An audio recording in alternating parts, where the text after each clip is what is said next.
ನಮಸ್ತೆ ಎಲ್ಲರೂ ಹೇಗಿದ್ದೀರಾ? ಎಲ್ಲರೂ ಚೆನ್ನಾಗಿದ್ದೀರಾ ಅಂತ ಭಾವಿಸ್ತಾ welcome back to my Geetaji vlogs channel. ನಾನು ನಿಮ್ಮ ಸಂಗೀತ. ಇವತ್ತಿನ ವಿಡಿಯೋದಲ್ಲಿ ವಾರಾಹಿ ತಾಯಿಯ ಈ ಒಂದು ಮಂತ್ರವನ್ನು ಪಠಿಸ್ತಾ ಬರೋದ್ರಿಂದ ನಮ್ಮ ಜೀವನದಲ್ಲಿ ಯಾವುದೇ ರೀತಿಯ ಹಣಕಾಸಿನ ತೊಂದರೆ ಇದ್ರೂ ಕೂಡ ದೂರ ಆಗುತ್ತೆ ಅಂತಲೇ ಹೇಳ್ಬೋದು. ಹಾಗೆ ಮಕ್ಕಳು ವಿದ್ಯಾಭ್ಯಾಸದಲ್ಲಿ ಹಿಂದುಳಿದಿದ್ರೆ ಅಥವಾ ನಿಮ್ಮ ಮನೆಯಲ್ಲಿ ಏನಾದರೂ ನೆಗೆಟಿವ್ ಎನರ್ಜಿ ಅನ್ನೋದು ಕಾಡ್ತಾ ಇದ್ದರೆ ಎಲ್ಲದಕ್ಕೂ ಕೂಡ ಈ ಒಂದು ಮಂತ್ರ ತುಂಬಾ ಒಳ್ಳೆಯ ಪರಿಹಾರ ಅಂತಲೇ ಹೇಳ್ಬೋದು.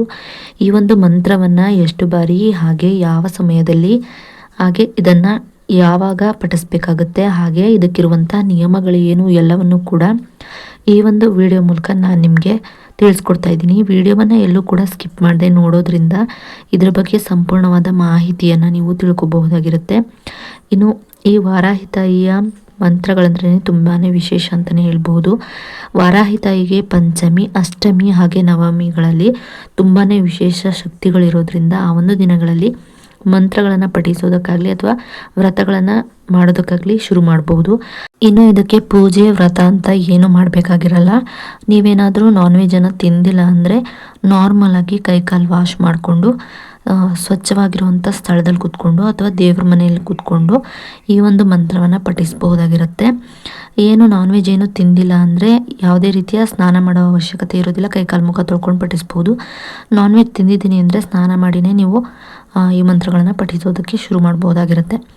ಇನ್ನು ಹೆಣ್ಮಕ್ಳಾದರೆ ಮುಟ್ಟಾದಂಥ ಸಮಯದಲ್ಲಿ ಸ್ಕಿಪ್ ಮಾಡಿ ನಂತರದ ಸಮಯಗಳಲ್ಲಿ ಅಂದರೆ ನಂತರದ ದಿನಗಳಲ್ಲಿ ನೀವು ವಾರಾಹಿ ತಾಯಿಯ ಮಂತ್ರಗಳನ್ನೇ ಆಗಲಿ ಅಥವಾ ವಾರಾಹಿ ತಾಯಿಯ ಆರಾಧನೆಯನ್ನಾಗಲಿ ಅಥವಾ ವ್ರತವನ್ನೇ ಆಗಲಿ ಪೂಜೆಯನ್ನಾಗಲಿ ಮಾಡ್ಬೋದಾಗಿರುತ್ತೆ. ಇನ್ನು ಆ ಒಂದು ಸಮಯದಲ್ಲಿ ಮಾತ್ರ ಸ್ಕಿಪ್ ಮಾಡಿಕೊಂಡು ನಂತರ ಬೇರೆ ಸಮಯದಲ್ಲಿ ಮಾಡ್ಬೋದಾಗಿರುತ್ತೆ. ಇನ್ನು ಬೇರೆ ಏನಾದರೂ ನಿಯಮಗಳು ಇದೆಯಾ ಅಂತ ಕೇಳಿದರೆ ಯಾವುದು ನಿಯಮಗಳಿಲ್ಲ.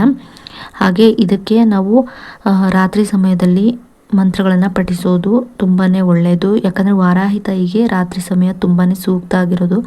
ಹಾಗೆ ವಾರಾಹಿ ತಾಯಿಗೆ ರಾತ್ರಿ ಸಮಯನೇ ತುಂಬ ಪ್ರಿಯವಾದಂಥದ್ದು. ಹಾಗಾಗಿ ರಾತ್ರಿ ಸಮಯ 2 ಗಂಟೆ ಸಮಯದಲ್ಲೂ ಕೂಡ ಪಠಿಸಬಹುದಾಗಿರುತ್ತೆ. ಅಥವಾ ನಮಗೆ ಆ ಸಮಯದಲ್ಲಿ ಪಠಿಸೋದಕ್ಕಾಗೋದಿಲ್ಲ ಅನ್ನೋರು ಮಾರ್ನಿಂಗು ಬ್ರಾಹ್ಮಿ ಮುಹೂರ್ತದಲ್ಲಿ ನೀವು ಈ ಮಂತ್ರಗಳನ್ನು ಪಠಿಸಬಹುದಾಗಿರುತ್ತೆ. ಅಥವಾ ಈ ಮಂತ್ರಗಳನ್ನು ನಾವು ಪಠಿಸಲೇಬೇಕಾ ಅಥವಾ ಬೇರೆ ದಾರಿ ಇಲ್ವಾ ಅಂತ ಕೇಳೋದಾದರೆ ಈ ಮಂತ್ರಗಳನ್ನು ಬರೆದು ಕೂಡ ಪಠಿಸೋದ್ರಿಂದ ಅಥವಾ ಬರೆಯೋದ್ರಿಂದ ಎರಡರಿಂದನೂ ಕೂಡ ಸಮನಾದ ಫಲಗಳನ್ನು ನಾವು ಪಡ್ಕೋಬಹುದಾಗಿರುತ್ತೆ. ಮಂತ್ರಗಳನ್ನು ಪಠಿಸೋದಕ್ಕೂ ಮುಂಚೆ ತಾಯಿಯನ್ನು ಶ್ರದ್ಧಾ ಭಕ್ತಿಯಿಂದ ಬೇಡ್ಕೋಬೇಕಾಗತ್ತೆ. ನಾನು ನಿನ್ನ ಹತ್ರ ಏನೂ ಕೇಳೋದಿಲ್ಲ, ನನ್ನ ಜೀವನದಲ್ಲಿ ಸುಖ ಶಾಂತಿ ನೆಮ್ಮದಿಯನ್ನು ಕೊಡು, ಹಣದ ಹರಿವು ಹೆಚ್ಚಾಗಿದೆ ಅಂತ ಹೇಳ್ಕೊಳ್ತಾ ನೀವು ತಾಯಿಗೆ ಬೇಡ್ಕೊಬೇಕಾಗತ್ತೆ. ಅಂದರೆ ನೀವು ನನಗೆ ಹಣ ಕೊಡು ಅಂತ ಕೇಳ್ಕೊಬೇಡಿ. ಈಗಾಗಲೇ ನನಗೆ ಹಣ ನೀನು ಕೊಟ್ಟಿದ್ಯಾ, ಅದಕ್ಕೆ ಧನ್ಯವಾದ ತಿಳಿಸ್ತೀನಿ ತಾಯಿ ಅಂತ ಕೇಳಿಕೊಂಡು ನನ್ನ ಸಮಸ್ಯೆಗಳನ್ನು ಬಗೆಹರಿಸಿದ್ದಕ್ಕೆ ನಾನು ನಿನಗೆ ಧನ್ಯವಾದನ ಹೇಳ್ತೀನಿ ಅಂತ ಹೇಳಿಕೊಂಡು ಈ ಒಂದು ಮಂತ್ರಗಳನ್ನು ಪಠಿಸಬೇಕಾಗತ್ತೆ. ಹಾಗೆ ಇವೆಲ್ಲ ಮಾಡೋದಕ್ಕೂ ಮುಂಚೆ ನೀವು ಪ್ರತಿನಿತ್ಯವೂ ಕೂಡ ಒಂದು 15 ನಿಮಿಷ ಮೆಡಿಟೇಷನನ್ನು ಮಾಡಬೇಕಾಗುತ್ತೆ.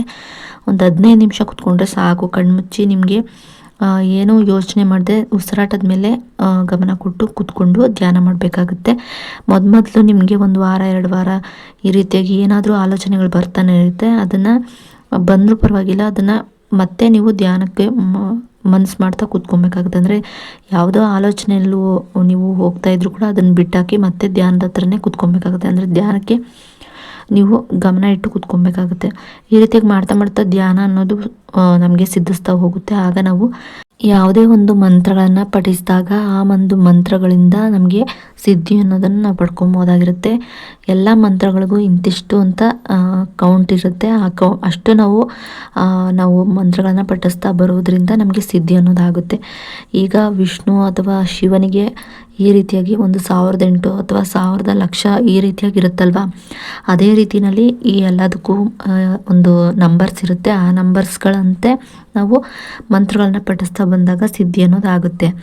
ಹೀಗೇ ವಾರಾಹಿ ತಾಯಿ ಕೂಡ 108 ಬಾರಿ ಈ ಒಂದು ಮಂತ್ರಗಳನ್ನು ಪಠಿಸೋದು ಅಥವಾ 9 ಬಾರಿ 21 ಬಾರಿ ಈ ರೀತಿಯಾಗಿ ಪಠಿಸ್ತಾ ಬರೋದ್ರಿಂದ ಕೂಡ ನಮಗೆ ಒಂದು ಸಿದ್ಧಿ ಅನ್ನೋದು ಪಡ್ಕೊತೀವಿ. ಪ್ರತಿನಿತ್ಯವೂ ಕೂಡ ಪಠಿಸ್ತಾ ಬರಬೇಕಾಗುತ್ತೆ ಶ್ರದ್ಧಾ ಭಕ್ತಿಯಿಂದ. ಅದರಲ್ಲೂ ಬ್ರಾಹ್ಮಿ ಮುಹೂರ್ತದಲ್ಲಿ ನೀವು ಪಠಿಸ್ತಾ ಬಂದರೆ ಅದೊಂದು ನಿಮಗೆ ಮಂತ್ರ ಸಿದ್ಧಿ ಅನ್ನೋದಾಗುತ್ತೆ. ನೀವು ಏನೇ ಅಂದ್ಕೊಂಡ್ರು ಮನಸ್ಸಲ್ಲಿ ಏನೇ ನೆನೆಸ್ಕೊಂಡ್ರು ಕೂಡ ಅದು ನಡೆಯುತ್ತೆ.